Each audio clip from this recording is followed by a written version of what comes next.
students of class 8A and 8B. Here there are some names written in the board, names of different countries of the world: United States, Japan and Soviet Union. During Industrial Revolution, how did they improve their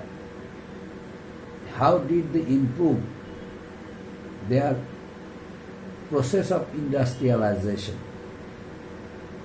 and what were the efforts had they taken in order to be industrialized countries of the world?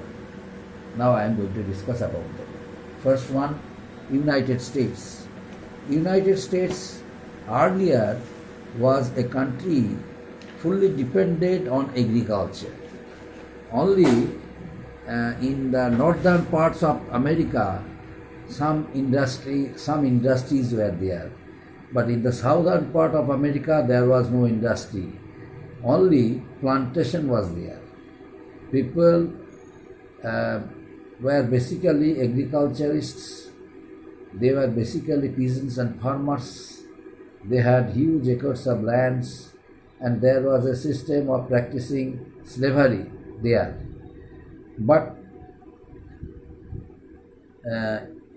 it was due to the effort of Abraham Lincoln, the slavery system was abolished from there, and ultimately America became an industrial country in the world.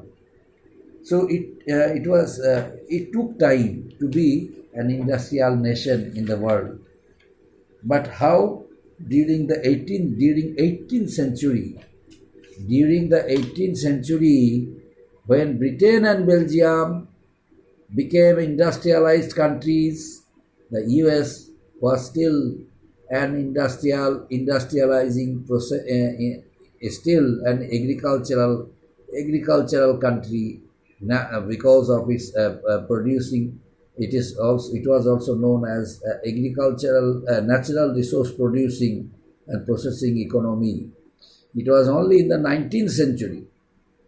It was only in the 20th centuries, 19th and 20th centuries, that the United States rose as an industrial power. But the development of machine tools was the best for the rise of US as the world's leading industrial nation in the late 19th century, only because of the discovery of new machine tools in US. It became one of the leading industrial nations in the world. And next one, Japan. Japan joined the Industrial Revolution. Japan joined the Industrial Revolution with the striking success. The industrialization of Japan began around 1870. The government built railroads. The government built, improved the existing roads and inaugurated a land reform system in order to improve its economic stability. A group of Japanese politicians were allowed to take proper training from different European countries so that in the long run Japan could be benefited with the system of different countries, different industrialized countries of Europe. That's why a mission was sent to different parts of Europe by Japanese government. This mission was known as Tawakai mission, means Yakura mission. The name of this mission is Yakura mission. It toured Europe and the United States to learn the techniques used for development in the modern and industrialized world. So what was about its result? The result was a decisive state-led industrialization in Japan. The policy they were able to follow and utilize helped them in establishing textile and steel industries in Japan. So at the same time, A number of Japanese banks were set up, and it was set up in the year 1882. The bank used taxes to fund the factories and industries. So these are the efforts of the Japanese government. Japan also became an industrialized country. The next one, Soviet Union. Soviet Union. Around the mid 20th century, the Soviet Union involved the Soviet Union involved herself in the process of industrialization, because the Soviet's economy was totally dependent on its agrarian structure. Agrarian society of Soviet Union could not help her to lead to the way to industrialization. But ultimately, Soviet Union wanted to be major industrialized country of the world by utilizing its natural resources, especially enormous supply of coal, oil and natural gas. Soviet Union by the mid of 20th century became the industrialized country of the world. But at the same time, by the mid of 20th century, China and our country, India, also witnessed the spread of industrial revolution. So these are the countries' name I have mentioned. They, by this way, had become industrialized countries of the world one by one. Now I shall discuss about the impact of industrialization, impact of the industrial revolution. What was about the impact of the industrial revolution? Now I am going to discuss impact of the industrial revolution.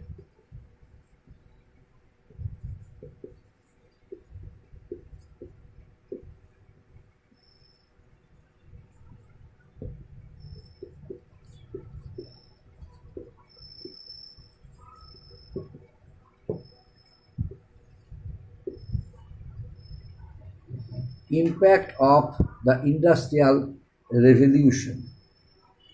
Now, socio-economic changes. The first and foremost point is socio-economic changes, impact of the industrial revolution. There was a wide but uneven distributions of wealth among the people.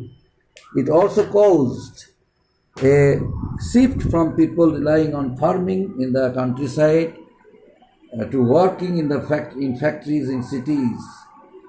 Means the workers who were living in the villages, now they realized, now they felt that it was the right time to upgrade their lifestyle. It was the right time to earn much more amount of money from the machine-made industries. The machines where the machines were working, they were paid better salary, better wages than the industries which were set up in villages, because in the villages its economy was dependent on agriculture. That's why most of the laborers were agriculturists. Most of the laborers worked in the agricultural fields, but later on they realized that they must shift their settlement from village to cities, and ultimately they established their settlement. They decided to reside at major and big towns, and ultimately it helped them to engage themselves in earning much more amount of money from the industries of the cities. They started working in factories in cities. These new and distinctive skills were adapted by the workers as their relationship with their tasks changed. Instead of working with hand tools, they now operated motorized machines in the factories, and lots of men including children, were included in the working class. Although their wages were very less, but still they had to work in the cities in order to lead modern lifestyle. because village lifestyle was inferior to the city's city lifestyle. That's why, in order to lead a very modern lifestyle, they all shifted themselves from villages to cities. Next point, uh, expansion of trade and commerce, impact of the industrial revolution. What was about the impact of the industrial revolution? Impact, expansion of trade and commerce. During industrial revolution, trade and commerce also was flourished. From 18th century to the mid 20th century, trade and commerce developed rapidly all over the world, and industrialization led to an increase in the import and export of finished goods between different countries of the world. To feed the needs of the growing industries, raw materials were collected from the underdeveloped countries, and the manufactured goods were sold back to those countries where the superior countries established their colonies. For example, our country India, the British started supplying their machine-made goods for our country India, and sold it at a very low prices, because machine-made goods were superior in quality, but it had become duty-free in India in order to destroy Indian indigenous industries. That's why the British followed a policy of discrimination in the interest of themselves. This resulted in an expansion of overseas trade and commerce. The next point, the next impact of the industrial revolution, urbanization, growth of the new industrial towns and cities. Now, with the growth of the industries and factories, new settlements came up around these big workshops, big workplaces. So these cities had banks and markets. People migrated from the villages to these cities in search of jobs, and at the same time many industrial towns and cities emerged, such as Manchester, Liverpool in Britain, Ghent in Belgium, Rosebery in Germany, and so on. So these were the many cities which had become a great center of trade and commerce during industrial age. Now, next point, improvement of transport. Next impact of the industrial revolution, what is about it? Improvement of transport. During industrial age, my dear students, there was a rapid improvement in the field of transport and communication. In the field of transport and communication, there was a rapid progress in the field of transport and communication. Transport and communication.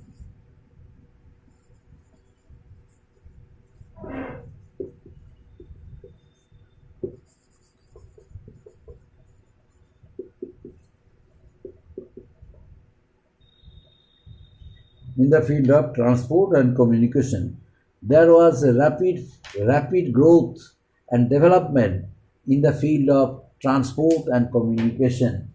Why? Because of the industrialization. The process of industrialization helped them to improve water transportation, the system of road, the system of railways. It improved during the period of industrialization in many countries. So with the use of this faster, cheaper means of transportation, national markets grew rapidly as trading centers and became easier among the countries. And ultimately, the rapid progress of transportation helped different countries of the world to be self-sufficient and to be a part of the industrial revolution. Next point, mass production of goods. Large scale production of goods at affordable rates made goods accessible to the common people easily, because the quality of machine made goods, as I mentioned earlier, were very superior, very good, and very appreciable. That's why people purchased the finished product, the machine-made goods of different countries of the world at a very low prices. That's why small-scale industries were ruined and large-scale industries took place. Large-scale industries occupied the large market of different parts of Europe, Asia, and Africa during industrial era. The next point, division of labor. Division of labor, it was also most important factor during industrial revolution. The factories required people with different skills. Hence, the workers were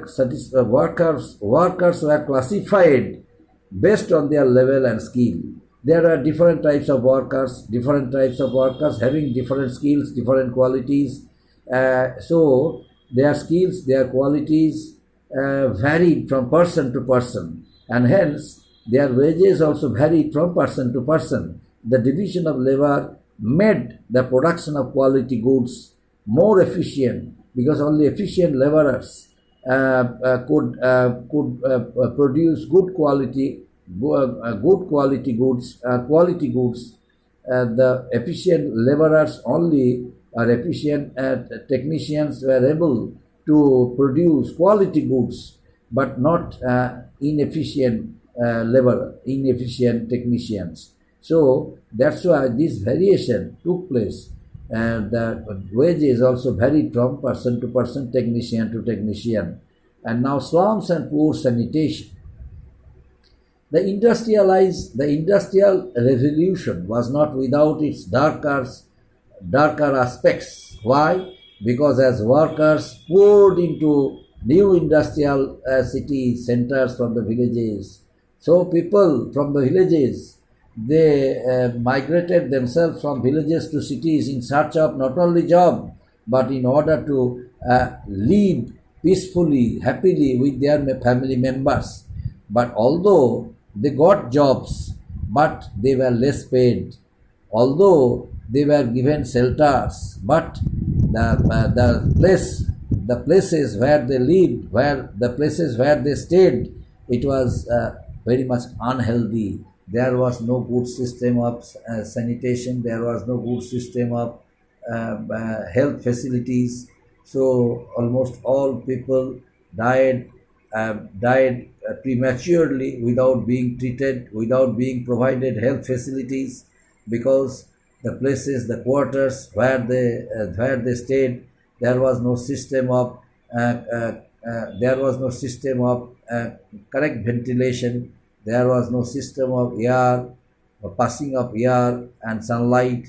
That's why this kind of stagnation, unhealthy atmosphere caused different types of diseases, and hence they could not live. They could not live without being treated medically. There was no system of providing. Without being treated, there was no system of providing correct system of medical facilities. That's why, and not only that, they were paid less wages. So from both sides, they were deprived of their wages. They were deprived of their wages. They were deprived of their health facilities. So from both two sides, as a result of it, neither they could get back to their villages, nor they could continue working there in the cities. So their condition had become very miserable, and they led a very miserable life because of the mismanagement of the factory authority, the mismanagement of the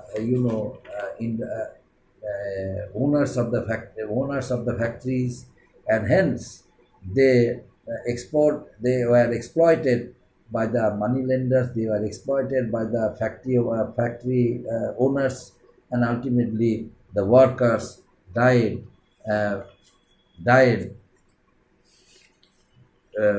untimely death. and were forced to live and work under terrible conditions in crowded slums, damp cellars. So these localities had no sanitation, as I mentioned in the earlier. There was no correct system of drainage. These unhygienic practices, unhygienic conditions, led to the spread of diseases like cholera and typhoid, which claimed many lives. So up to this, my dear students, thank you. Next day, the remaining part.